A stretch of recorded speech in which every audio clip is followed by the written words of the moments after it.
Hey there, everybody. This is Gary from Constricted and Addicted. Today, Olive and I are going to let you know if you should soak your retic or not.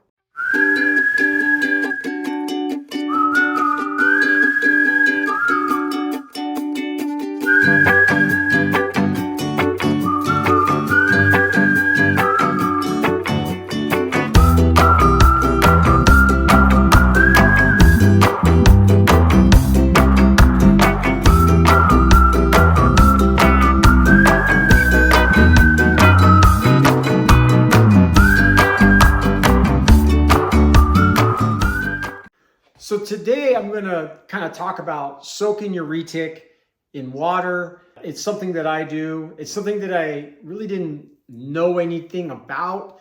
I didn't know if they should get it immediately. I didn't know how long to soak them for. I didn't know if they even liked it.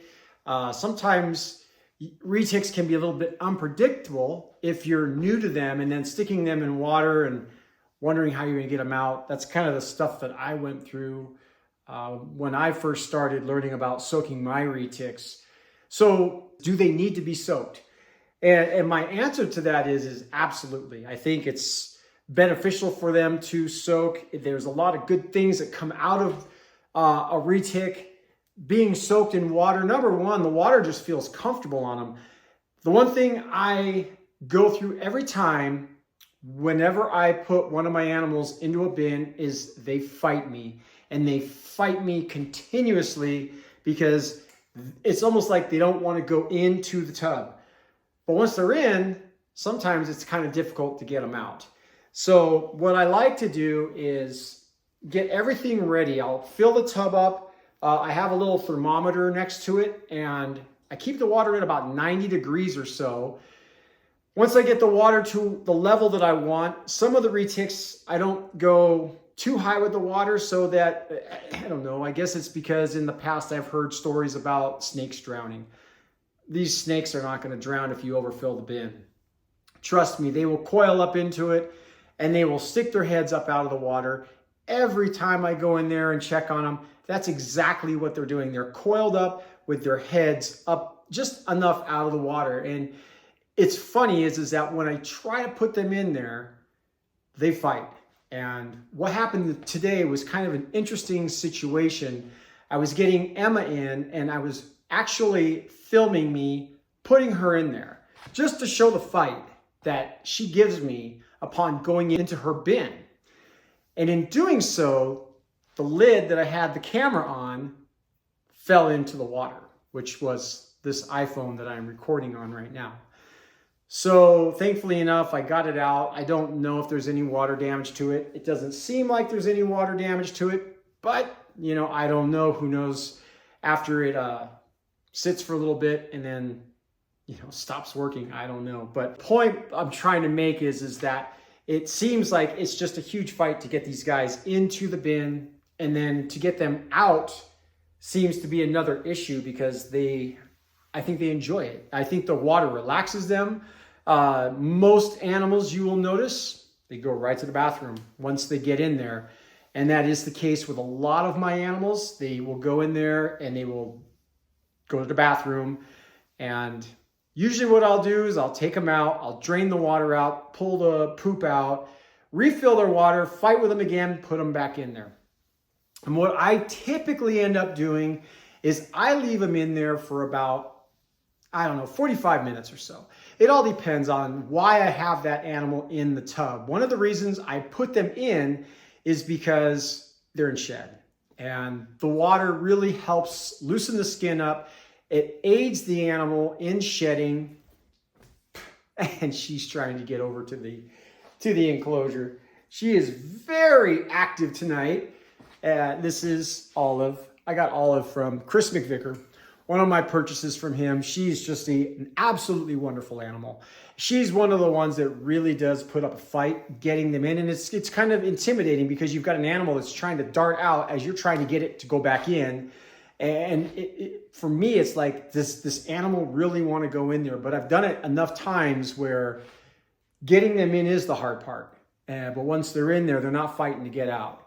So the water really aids in their shedding. It gives them an opportunity to drink as well. When they're in there, they may consume some of the water. They just may sit in there just simply because they want to be in there. My assumption is that they really don't know what they're going into until they're in it. And that's why the fight is on. They are kind of, flighty by nature. So I have not yet had a snake that just goes, hey, you know what? I'm just going to go in the bin because I know what's going on. It's usually an enclosed area. There's a lid. You're coming from above. You're putting it in. And there's some obvious fear happening with that animal that says, I'm not too certain about this. I don't know if I want to do this. And it's, once you finally get it in, you get the lid on. And I always make sure that the animal's head is not anywhere in that lid because I don't want to walk away from that bin with the locks unlatched. I want to make sure that those locks are latched because we had an incident. My wife didn't realize that Emma was in the bin one day, and I always do mine in the bathroom. So my bin is in the tub. I fill it up with water and then get it ready. It fits in there very well. It's a very large bin. I had Emma in there. I was in here doing my thing. My wife didn't realize that Emma was in the bin, and she opened up the bin and said, oh, you got a snake in here. And she put the lid back on and did not latch it. And Emma couldn't get very far, but she did get out, and she was in the hallway on a doorknob. So it's important to make sure, especially if you have small animals in the house and you have a large constrictor, make sure that that lid stays tight, because as comfortable as they may seem in that bin, trust me, they may want to get out.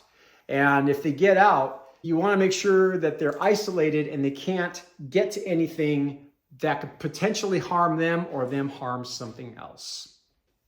Now, at what age should you start soaking that animal? And I start mine immediately. As a matter of fact, I have a Super Dwarf full 100% Coyote from Lab Exotics, Lucas Bagnera, wonderful gentleman, just an amazing animal.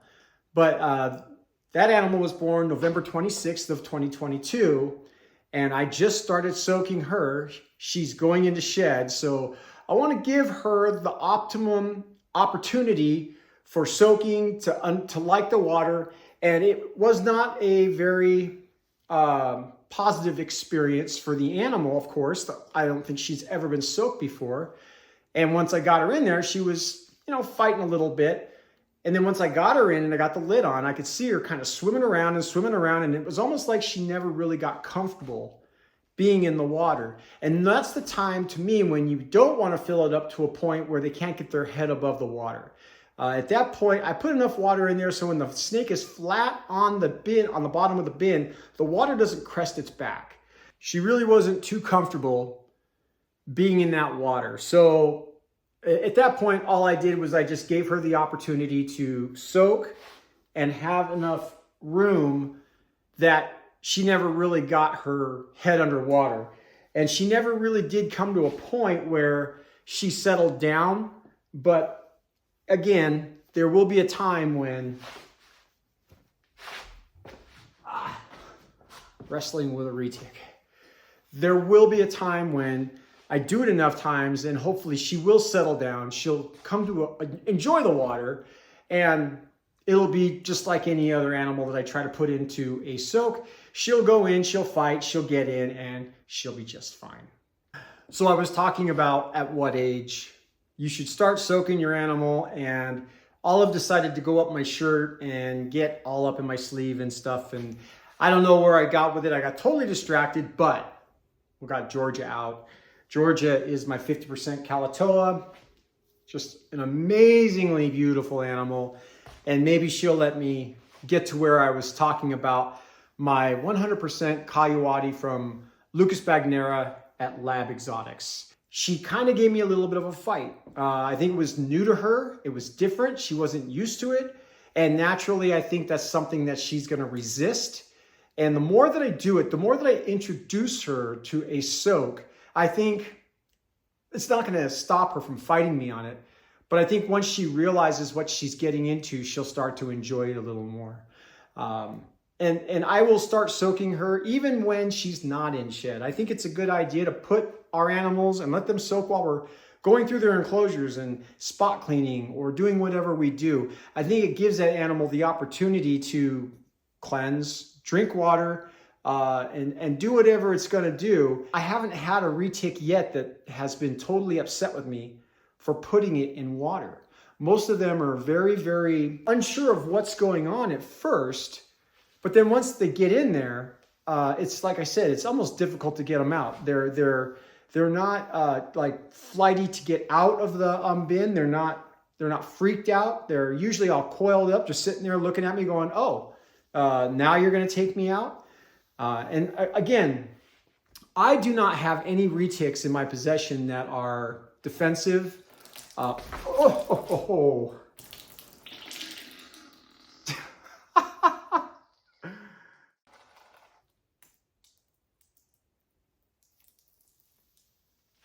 So that is the type of thing that happens when you own a large constrictor. Without warning, they can go to the bathroom, and the one thing that I'm super grateful for is it happened in front of me and not down my back. And thank God for hardwood floors. And that brings up the last thing I'm going to talk about, and that is when your snake makes a mess all over the floor. Be grateful when you have hardwood floors. Much easier to clean up if you have carpet. It'll stink on the carpet.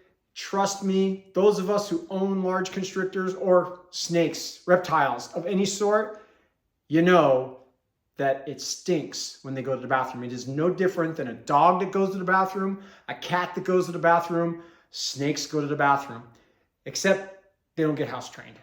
You can be holding them and then all of a sudden they let loose. I picked her up at the wrong time.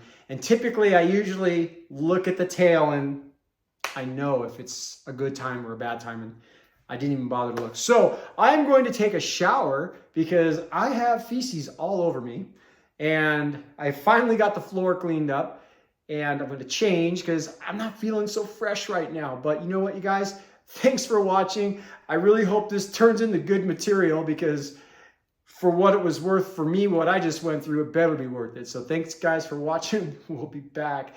Watch as I take over the US Ark channel. Watch for that video. I just uploaded it, gave it to US Ark.